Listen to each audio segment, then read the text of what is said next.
Hello साथियों, मैं Vivek Sharma. Bio coding की ऑनलाइन क्लासेस में आप सभी का स्वागत है। साथियों, रीट एग्जाम के लिए, सीटेट के लिए और सभी प्रकार की शिक्षक भर्ती के लिए हमारा टॉपिक चल रहा था पारिस्थितिकी। और पारिस्थितिकी में लास्ट क्लास में हम लोगों ने बात की थी कि पौधों के अंदर कौन कौन से अनुकूलन होते हैं, पौधों के अंदर होने वाले अनुकूलन की पर हम लोगों ने बात की थी। साथियों, आज इसी में हम लोग एक नए टॉपिक के बारे में बात करेंगे कि जंतुओं के अंदर कौन कौन से अनुकूलन होते हैं, किस प्रकार से जंतु जो हैं वो वातावरण के अनुसार अपने आप को परिवर्तित कर लेते हैं। तो हमारा टॉपिक का नाम है जंतुओं में होने वाले अनुकूलन। जंतुओं में होने वाले अनुकूलन, adaptation in animal. Adaptation in animal, जिस प्रकार से पेड़ पौधे वातावरण के अनुसार अपने आप को अनुकूलित कर लेते हैं, ठीक इसी प्रकार से जंतु भी जो होते हैं वो वातावरण के अनुसार, अपनी परिस्थितियों के अनुसार, अपनी वातावरणीय परिस्थितियों के अनुसार और जीव जंतुओं की परिस्थितियों के अनुसार अपने आप को क्या कर लेते हैं, परिवर्तित कर लेते हैं, जिसे कहते हैं जंतुओं में होने वाले अनुकूलन। जंतुओं में अनुकूलन क्यों क्यों होता है, क्या कारण है जिसकी वजह से जंतु अपने आप को अनुकूलित कर लेते हैं, बेटा हम उस पर थोड़ी सी चर्चा करेंगे। होता क्या है, जैसे कोई जंतु है, उस जंतु को अपना कोई विशेष प्रकार का भोजन लेना है, तो जंतु अपने भोजन को ग्रहण करने के लिए अपने आप को क्या कर लेगा, अनुकूलित कर लेगा। तो जंतुओं में भोजन को ग्रहण करने के लिए क्या पाया जाता है साथियों, अनुकूलन पाया जाता है। पहला पॉइंट लिख सकती है, जंतुओं में किसी विशेष प्रकार के भोजन को ग्रहण करने के लिए, विशेष प्रकार के भोजन को ग्रहण करने के लिए क्या पाया जाता है, अनुकूलन पाया जाता है। कोई जंतु किसी विशेष प्रकार के भोजन को ग्रहण करना चाहता है तो वो जंतु क्या करेगा, वातावरण के अनुसार, उन परिस्थितियों के अनुसार अपने आप को क्या करेगा, बदल लेगा। जैसे मान के चलो कोई जंतु है जिसे शिकार करना है, कोई जंतु है जिसे शिकार करना है, तो वो जंतु क्या करेगा, जो शिकारी जंतु है वो अपने आप को परिवर्तित कर लेगा, अपने रूप को, रंग को, आकृति को बदल लेता है, अपने चारों ओर के वातावरण के अनुसार उसे बदल लेता है। क्यों बदल लेता है, क्योंकि जिससे वो जिस जंतु का शिकार करने जा रहा है वो जंतु उसको ना पहचान सके। जब तक वो शिकार करेगा तब तक वो जंतु अपने आप को उससे बचाकर रख सके। अगर जिस जंतु का शिकार करने जा रहा है अगर उसने पहचान लिया तो फिर शिकार नहीं कर पाएगा, क्योंकि जिस जंतु का शिकार होने वाला वो पहले भाग जाएगा, तो जंतु क्या होगा, पहले भाग जाएगा वहां से।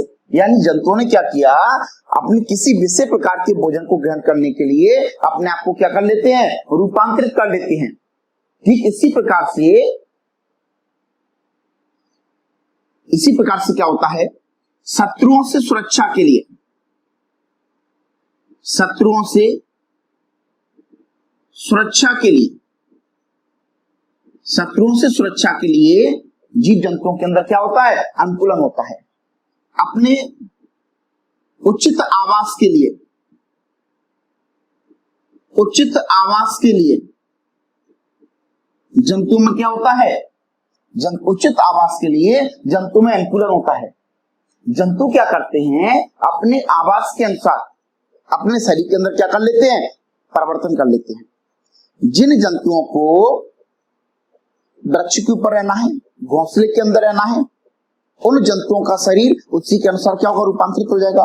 जिन जंतुओं को बिल के अंदर रहना है वे जंतु अपने आप को उसी के अनुसार रूपांतरित कर लेते हैं। यानी जो जंतु होते हैं वो आवास के अनुसार अपने आप को क्या कर लेते हैं, अनुकूलित कर लेते हैं। क्लियर बात समझ में? वातावरणीय दशाओं से सुरक्षा के लिए, वातावरणीय दशाओं से सुरक्षा के लिए जंतुओं के अंदर क्या होता है? अनुकूलन होता है। जंतु जो होते हैं ये प्रजनन के लिए अनुकूलन,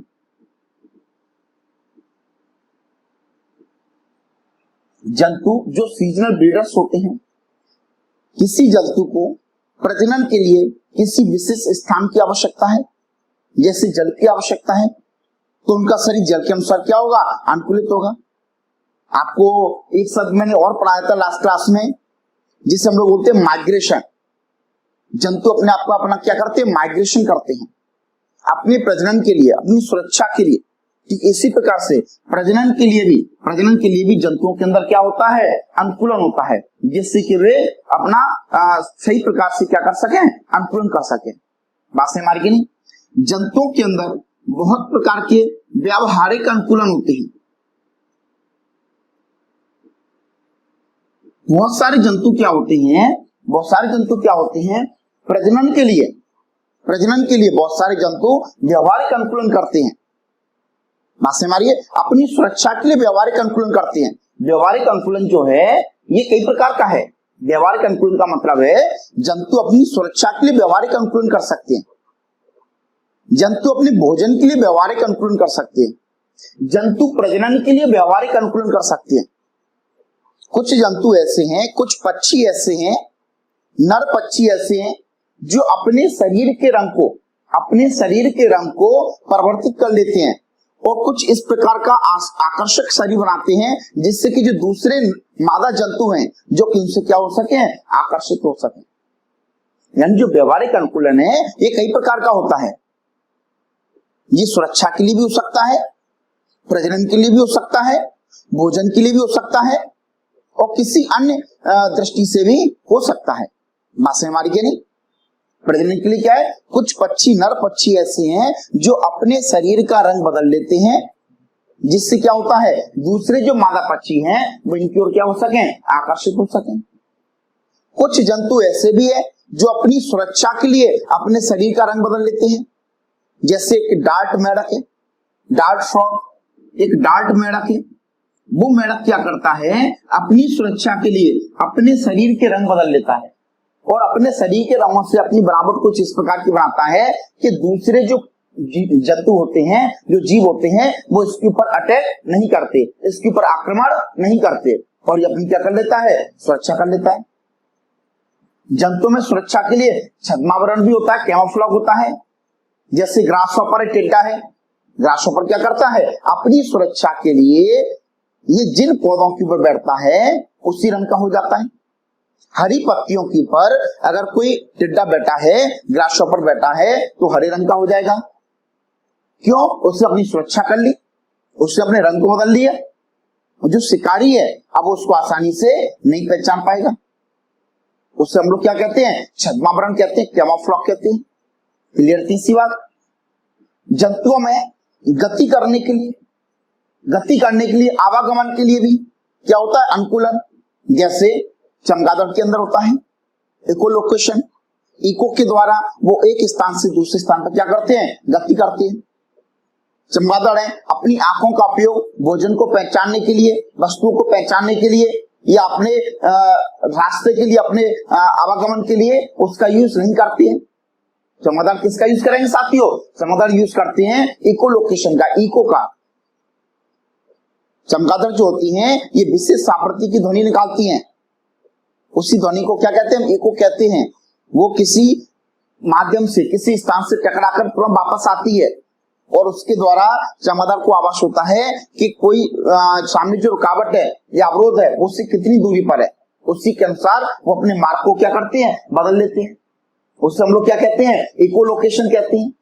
बात से हमारी नहीं? तो बेटा कहने का तात्पर्य है कि जंतु जो होते हैं पौधों के समान, जंतु भी जो होते हैं वो भी अपने शरीर के अंदर क्या करते हैं? अनुकूलन करते हैं। कई प्रकार के कार्यात्मक अनुकूलन होते हैं। कई प्रकार के कैसे अनुकूलन होते हैं? कार्यात्मक अनुकूलन होते हैं। कई प्रकार के कार्यात्मक अनुकूलन होते हैं और कई प्रकार के व्यावहारिक अनुकूलन भी होते हैं। कई प्रकार के कौन से होते हैं? व्यावहारिक अनुकूलन। बात से हमारी क्या नहीं? तो साथियों अभी हम लोग यहाँ पर अभी बात करेंगे व्यावहारिक अनुकूलन की, कार्यात्मक अनुकूलन को भी देखेंगे, साथ में हम लोग भी बात किसकी करेंगे, व्यावहारिक अनुकूलन की बात करेंगे कि जंतुओं के अंदर कौन कौन से व्यावहारिक अनुकूलन होते हैं। ये व्यावहारिक अनुकूलन हमारे एग्जाम के अंदर पूछे जाते हैं। कार्यात्मक अनुकूलन जो है ये बहुत ज्यादा नहीं पूछे जाते हैं। कार्यात्मक अनुकूलन का मतलब होता है कोई भी जीवधारी जो है उसकी जो परिस्थिति है उन परिस्थितियों के अनुसार उसका जो कार्य करने का तरीका है वो बदल जाए। कार्यात्मक अनुकूलन कैसे, जैसे साथियों क्या हमारे अंदर पाचन तंत्र के द्वारा सेलुलोज का पाचन होता है? हमारे शरीर में सेलुलोज का पाचन नहीं होता क्योंकि हमको उसकी आवश्यकता नहीं है। हमारा शरीर उसी के अनुसार अनुकूलित हो गया और हमारा जो वर्मीफॉर्म अपेंडिक्स है और सीकम जो है वो एक अवशेषीय अंग के रूप में रह गए, जो जहां पर सेलुलोज का पाचन नहीं होता। लेकिन जिन जंतुओं में आवश्यकता है उन जंतुओं में क्या होता है, सीकम और वर्मीफॉर्म अपेंडिक्स क्रियाशील होता है और उनके अंदर सेलुलोज का पाचन होता है। हमारे आमाशय में एसिड होता है, आमाशय के अंदर क्या होता है, एसिड होता है। वो एसिड क्या करता है, हानिकारक जीवाणु से सुरक्षा करता है, उनको मारने का काम करता है। ये सब कैसे अनुकूलन है, कार्यात्मक अनुकूलन। हम जिस प्रकार के वातावरण के अंदर रहते हैं उसी वातावरण के अनुसार हमारे शरीर के अंदर हमारे शरीर के कार्य करने की जो क्षमता होती है, कार्य करने का जो तरीका होता है वो भी क्या होता है, बदल जाता है। उसी कार्यात्मक अनुकूलन कहते हैं। शरीर की फिजियोलॉजी का बदल जाना, शरीर के कार्य करने की क्षमता का बदल जाना। और एक होता है व्यावहारिक अनुकूलन। कौन सा होता है, व्यावहारिक अनुकूलन होता है। व्यावहारिक अनुकूलन, इसमें अपन जंतु क्या करते हैं, शत्रुओं से सुरक्षा के लिए, अपने भोजन के लिए, अपने आप को छिपाने के लिए, प्रजनन के लिए कई प्रकार से क्या होते हैं, अनुकूलित हो जाते हैं, जिसे अपन किसमें रखते हैं, व्यावहारिक अनुकूलन के अंदर रखते हैं। कौन कौन से व्यावहारिक अनुकूलन है जिनको हम लोगों को पढ़ना है, उनके बारे में हम लोग चर्चा करेंगे।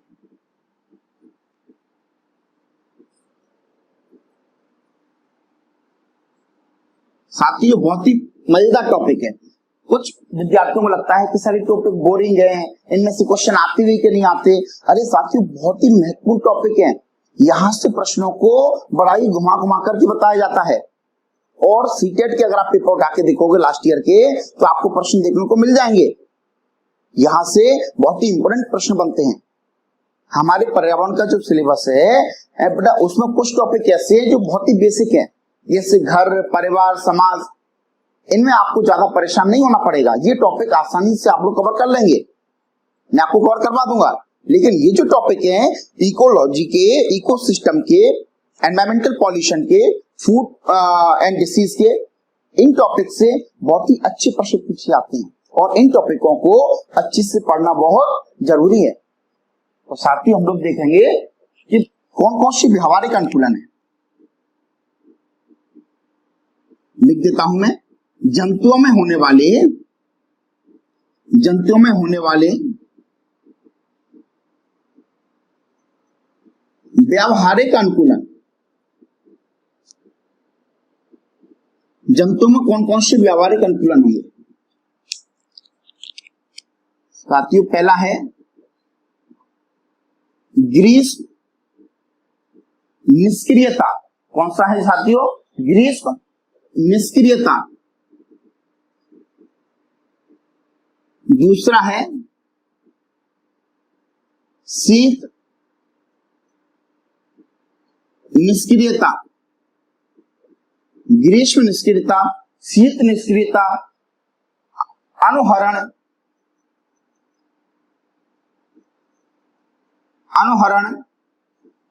इसके अलावा छद्मावरण,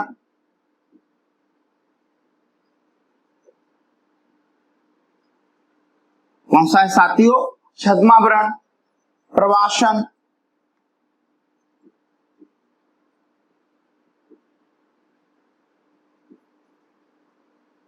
भय सूचकरण, इसके अलावा एक और हमारा इकोलोकेशन।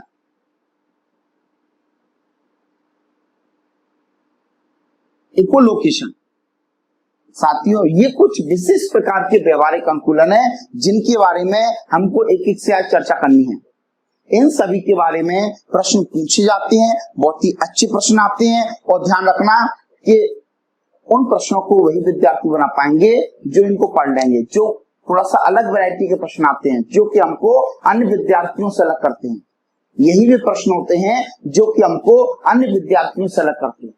इनको पढ़कर हम अपने मेंटल लेवल को, पर्यावरण के प्रति हमारा जो मानसिक स्तर है उसे हम बढ़ा सकते हैं। इनको पढ़ने से पर्यावरण के प्रति हमारी जागरूकता बढ़ जाती है, हमें सभी प्रकार का ज्ञान हो जाता है। फिर प्रश्न किसी प्रकार से आपसे पूछा जाए हम उसे आसानी से बना सकते हैं। यहां से देखें, पहला है शीत ग्रीष्म निष्क्रियता और शीत निष्क्रियता। इन दोनों को पहले अच्छे से देखेंगे। इन सभी के बारे में साथियों हम लोगों को पढ़ना है। हम एक एक से इनके बारे में पढ़ना चालू करेंगे। पहला है ग्रीष्म निष्क्रियता। ग्रीष्म निष्क्रियता जो होती है इसको एस्टिवेशन कहते हैं। ग्रीष्म निष्क्रियता को क्या कहते हैं? एस्टिवेशन कहते हैं। क्लियर? तीसरी बात, ग्रीष्म निष्क्रियता का मतलब होता है, देखो ग्रीष्म मतलब क्या होता है? गर्मी, और निष्क्रियता मतलब अपने आप को निष्क्रिय कर लेना। कुछ जंतु ऐसे हैं, कुछ जानवर ऐसे हैं जो कि अधिक गर्मी पड़ने पर, अधिक ग्रीष्म ऋतु के आने पर, मतलब अधिक गर्मी के हो जाने पर वो अपने आप को क्या कर लेते हैं? निष्क्रिय कर लेते हैं। उनकी पाचन दर, श्वसन दर और अन्य सभी जैविक क्रियाएं जो होती हैं वो अपने सामान्य मौसम की तुलना में क्या होती हैं? कम हो जाती हैं, जिससे कि वे अपने आप को सुरक्षित रख सकें। एस्टिवेशन, एस्टिव जो शब्द है इसका मतलब ही होता है समर, गर्मी का मतलब होता है। एस्टिव का मतलब ही क्या होता है? समर, गर्मी होती है। बात है हमारी के लिए साथियों। इसको अपन क्या लिख सकते हैं? ग्रीष्म या अधिक तापमान होने पर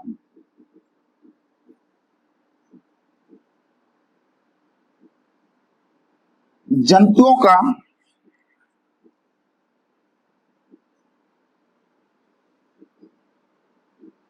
अपने आप को निष्क्रिय कर लेना।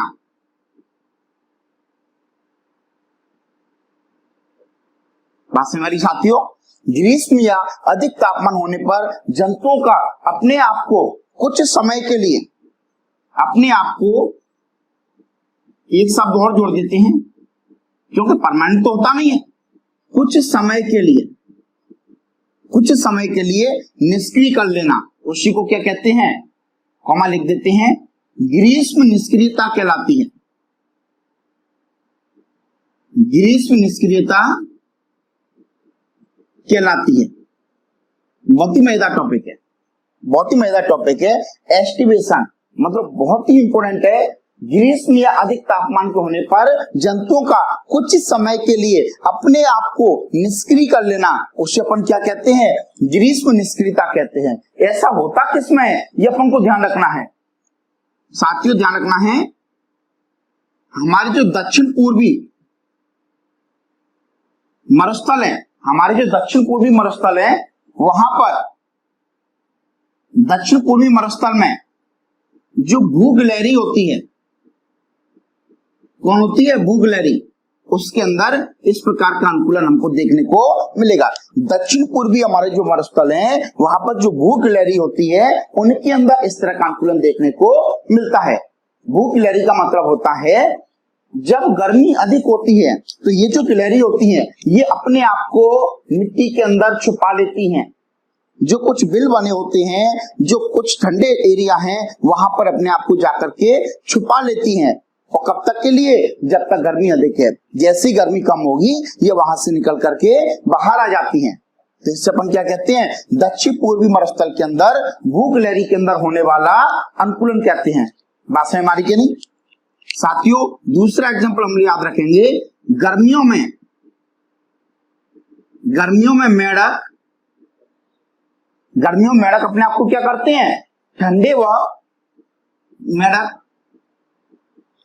अपने आप को ठंडे व छायादार स्थानों पर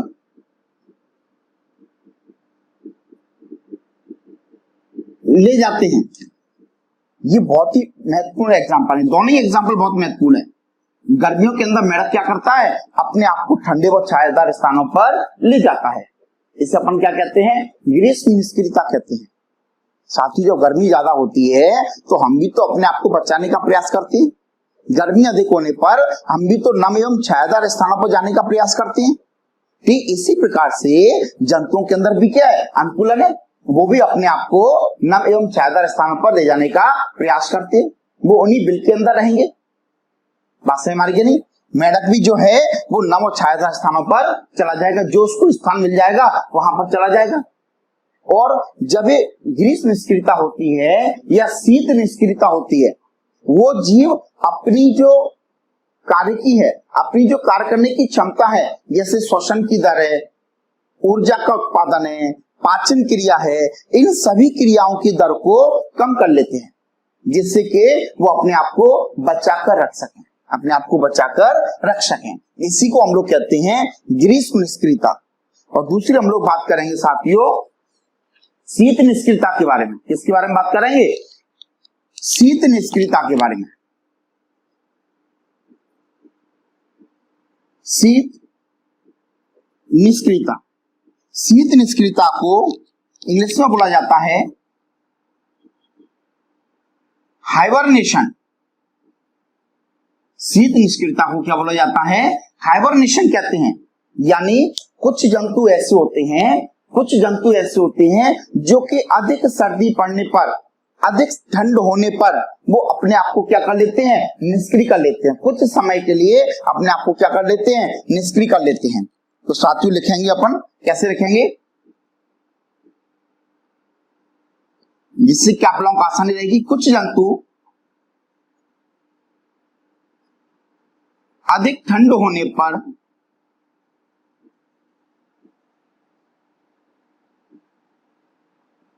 अपने आप को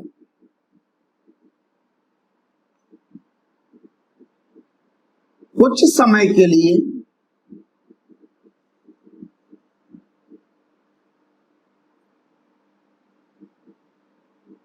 निष्क्रिय कर लेते हैं, अपने आप को कुछ समय के लिए क्या कर लेते हैं, निष्क्रिय कर लेते हैं, जिसे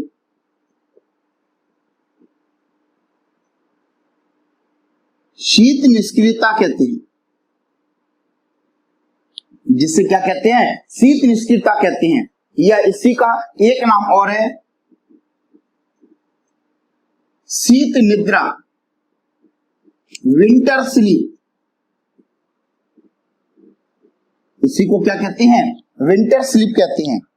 जो शीत निष्क्रियता होती है इसी का दूसरा नाम क्या है, विंटर स्लीप। बहुत ही इंपोर्टेंट पॉइंट है, इन्हें हम लोग विंटर स्लीप के नाम से भी क्या करते हैं, जाना जाता है। इसका भी सबसे बेस्ट एग्जांपल है, सबसे बेस्ट एग्जांपल इसका क्या है, मेढक है, फ्रॉग। फ्रॉग जो होता है वो इसका सबसे बेस्ट एग्जांपल है। यानी जो मेढक होता है वो अपने आप, वो उसके अंदर दोनों प्रकार का अनुकूलन है। मेढक के अंदर साथियों दोनों प्रकार का अनुकूलन होता है। उसके अंदर ग्रीष्म निष्क्रियता भी पाई जाती है और उसके अंदर कौन सी पाई जाती है, शीत निष्क्रियता भी पाई जाती है। दोनों प्रकार की कंडीशन में, यानी अधिक तापमान होने पर भी और कम तापमान के होने पर भी वो अपने आप को क्या कर लेता है, अनुकूलित कर लेता है। उसके अंदर अनुकूलन की क्षमता पाई जाती है। ये ग्रीष्म निष्क्रियता एस्टिवेशन है और ये कौन सी, शीत निष्क्रियता। इसका एक और नाम कौन सा है, शीत निद्रा कहते हैं, विंटर स्लीप कहते हैं। ये जो अनुकूलन है, ये अनुकूलन मुख्यतः उन जंतुओं में पाया जाता है जो कि कोल्ड ब्लडेड होते हैं। कौन से होते हैं, कोल्ड ब्लडेड, ठंडे रुधिर वाले होते हैं। गर्म रुधिर वाले जंतुओं के अंदर इस प्रकार के अनुकूलन नहीं पाए जाते हैं। बात से हमारी नहीं, जहां तक ठंडे रुधिर वाले जो जंतु होते हैं, कोल्ड ब्लडेड जो एनिमल होते हैं, उन्हीं के अंदर इस प्रकार के अनुकूलन हमको देखने को मिलते हैं। बात समझ हमारी साथियों, ये तीसरी बात हम लोग ग्रीष्म निष्क्रियता और शीत निष्क्रियता के बारे में याद रखेंगे। आप लोग चाहें तो इसका स्क्रीनशॉट ले लें, जिससे कि आप लोगों को पढ़ने में आसानी होगी।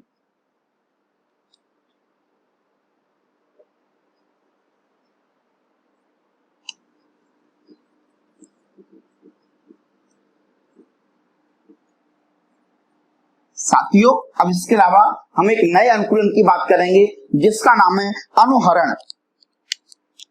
दूसरा एक नया अनुकूलन है जिससे हम लोग अनुहरण कहते हैं। क्या कहते हैं साथियों? इसे हम लोग अनुहरण कहते हैं। इंग्लिश में इसका नाम आप लोगों ने सुना होगा मिमिक्री। मिमिक्री, मिमिक्री शब्द आप लोगों ने जरूर सुना होगा। मिमिक्री का मतलब होता है हम किसी की कॉपी करें, किसी की हूबहू नकल करना। अनुकरण का मतलब होता है, अनुकरण का मतलब होता है किसी की या किसी जंतु की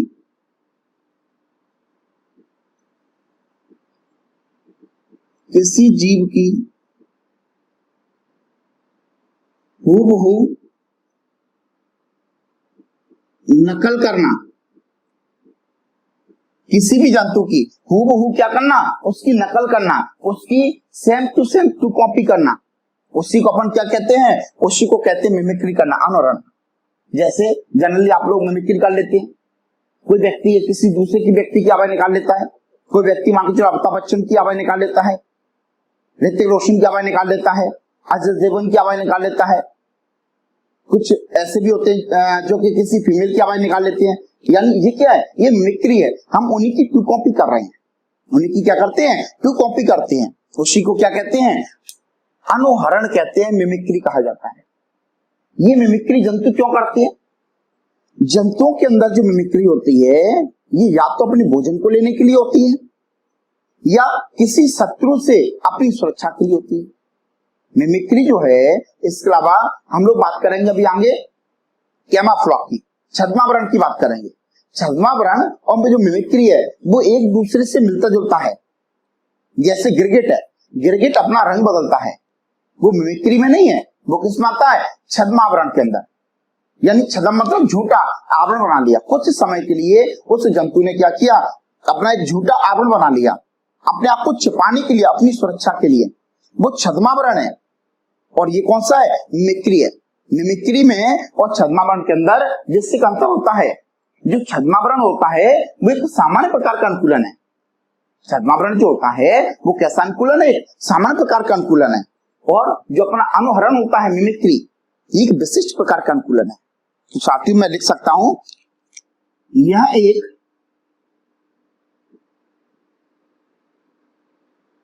विशिष्ट प्रकार का अनुकूलन है। यह एक विशिष्ट प्रकार का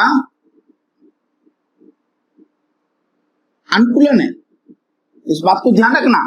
अनुहरण जो है ये कैसा अनुकूलन है? एक विशेष प्रकार का अनुकूलन है। इस मिमिक्री में होता क्या है?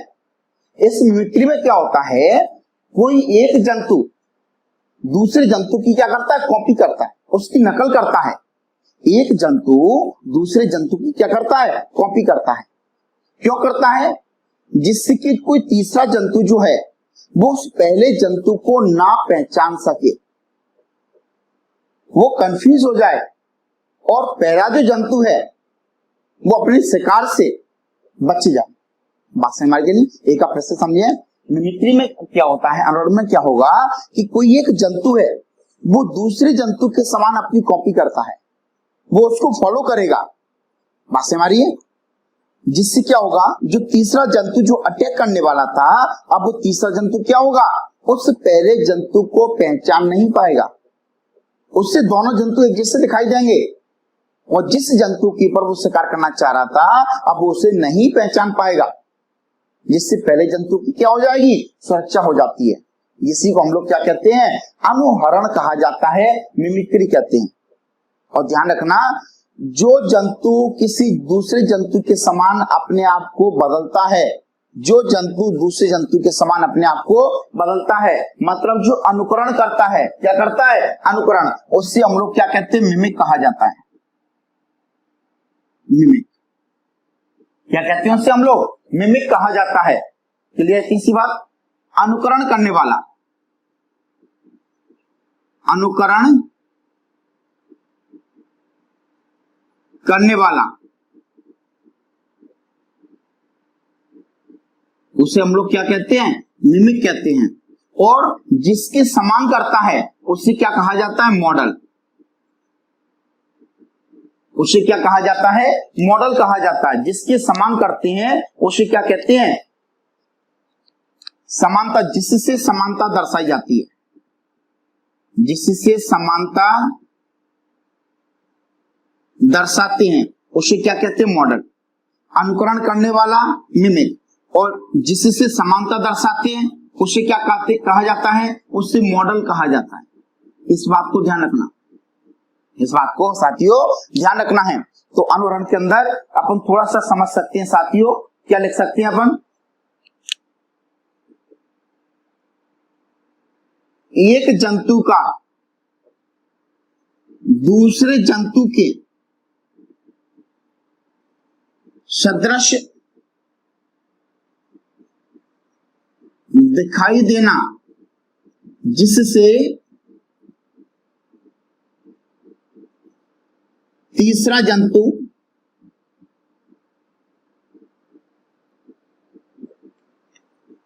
पहले जंतु को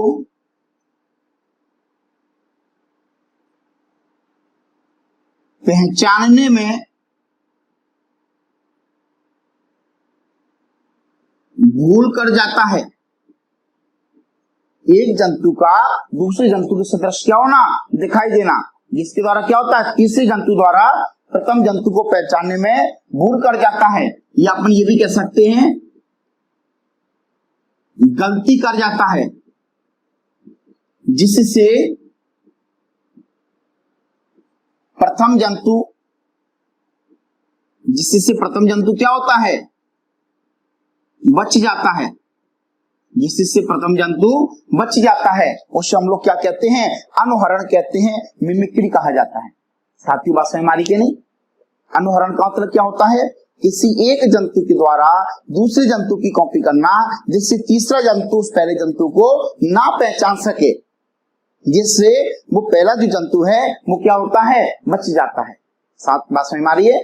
जो अनुकरण करने वाला है उसे हम लोग क्या कहते हैं? उसे मिमिक कहा जाता है, और जिससे समानता दर्शाते हैं उसे क्या कहते हैं? हम लोग मॉडल कहते हैं।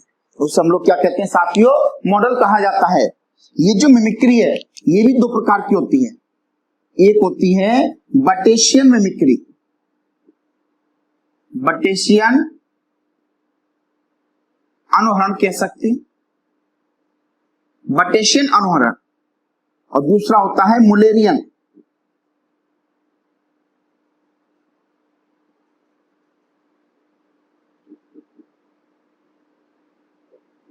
एक होता है बटेशियन अनुहरण और दूसरा कौन सा होता है? मुलेरियन अनुहरण होता है। इसमें क्या होता है? बटेशियन अनुहरण में क्या होता है? बटेशियन जो अनुहरण है, बटेशियन जो मिमिक्री है, इसमें क्या होता है? दो प्रकार की तितली है। एक तितली जो है वो एक अच्छे स्वाद वाली है। एक अच्छे स्वाद वाली जो तितली है वो अपने आप को बदल लेती है, अपना जो रंग रूप, अपना जो शरीर है वो किसके समान बना लेती है? एक जो बुरे स्वाद वाली तितली है, एक अच्छे स्वाद वाली तितली अपना जो रंग रूप होता है उससे बदल लेती है, और किसके समान बना लेगी? एक बुरे स्वाद वाले जीव के समान क्या करती है? उसे बना लेती है। इससे क्या होता है? जो अच्छी स्वाद वाली जो तितली होती है वो किसी शिकारी के शिकार से बच जाती है। शिकारी के शिकार से क्या होती है? बच जाती है। बात समझ मार गए नहीं? ये जो अनुकरण है इसका एग्जाम्पल साथियों आप लोग याद रख रहे हैं, बाकी इसमें ज्यादा याद रखने की आपको आवश्यकता नहीं है। बात समझ मारिए। एक तितली का नाम क्या है? वॉइस रॉय बटरफ्लाई एवं मोनार्क बटरफ्लाई।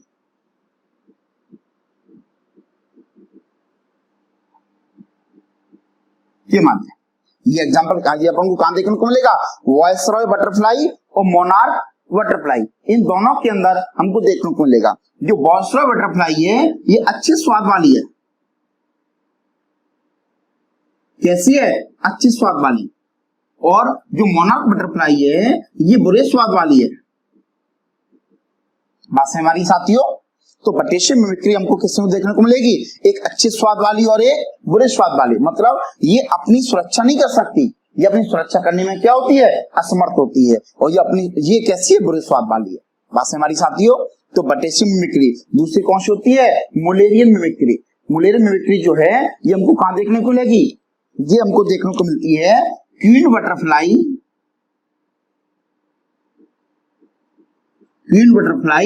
एवं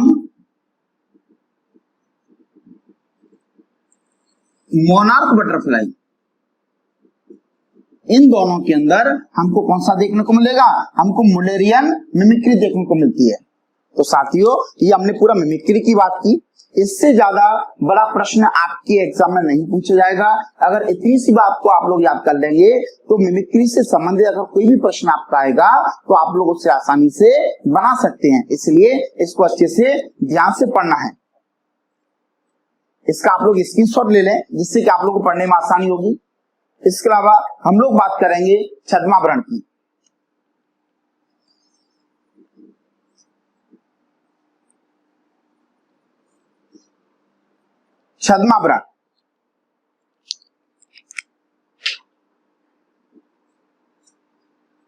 छद्मावरण कहते हैं। छद्मावरण को इंग्लिश में कैमोफ्लेज बोला जाता है।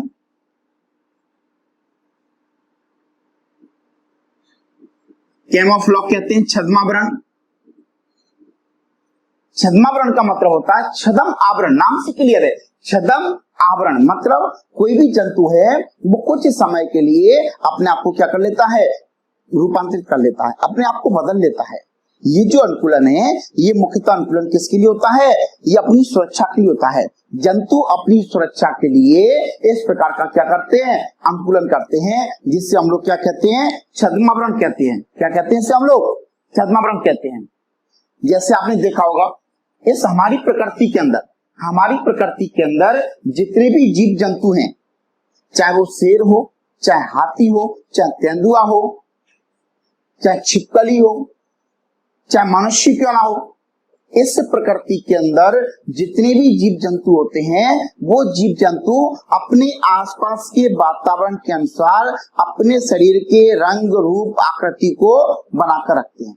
यानी अपना जो रंग रूप होता है उसको अपने आसपास की जो पृष्ठभूमि है उस पृष्ठभूमि के अनुसार अपने आप को क्या करते हैं? बना के रखते हैं। अब जैसे साथियों मान के चले जंगल है, वन है, वन के अंदर जितने भी जानवर होते हैं, अब जैसे शेर है, टाइगर है, इनकी जो बॉडी है, इनके शरीर की जो बनावट है, इनकी जो इसके शरीर पर जो रंग की पट्टियां होती हैं, जो कलर्स होते हैं, वो इस हिसाब से होते हैं कि इनकी पहचान आसानी से ना हो सके, ये अपने आप को छिपा कर रख सकें, जिससे कि इनकी क्या हो सके? सुरक्षा हो सके, ये अपने आप को सुरक्षित रख सकें। छद्मावरण का मतलब भी होता है किसी भी जीव जंतु का अपनी पृष्ठभूमि के अनुसार अपने रंग को, रूप को, आकृति को, इन सबको क्या करना? इनको बना के रखना, जिससे कि ये स्पष्ट रूप से दिखाई ना दें। इसी को हम लोग क्या कहते हैं? छद्मावरण कहते हैं। छद्मावरण का जो एग्जाम्पल है वो सबसे अच्छा एग्जाम्पल हमको क्या मिलेगा? पत्ती के आकार का ग्रासहॉपर। इसका एग्जाम्पल हमको क्या देखने को मिलेगा? पत्ती के आकार का ग्रासहॉपर।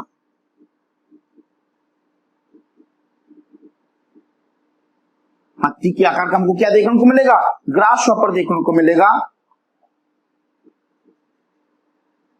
हमको टिड्डा देखने को मिलेगा। क्या देखने को मिलेगा? हमको टिड्डा देखने को मिलेगा। इसी को हम लोग क्या कहते हैं? छद्मावरण कहते हैं, कैमोफ्लेज कहा जाता है। इसी प्रकार से एक और जानवर है प्रेइंग मैंटिस। प्रेइंग मैंटिस, उसके अंदर भी इसी प्रकार के अनुकूलन जो हैं वो हमको क्या होते हैं? देखने को मिलते हैं। क्लियर? तीसरी बात साथियों, तो ये हमको ध्यान रखना है। इसी को अपन लोग क्या कहते हैं? छद्मावरण। इसके अलावा हमको एक नया अनुकूलन और पढ़ना है जिससे कहते हैं भय सूचक रंग।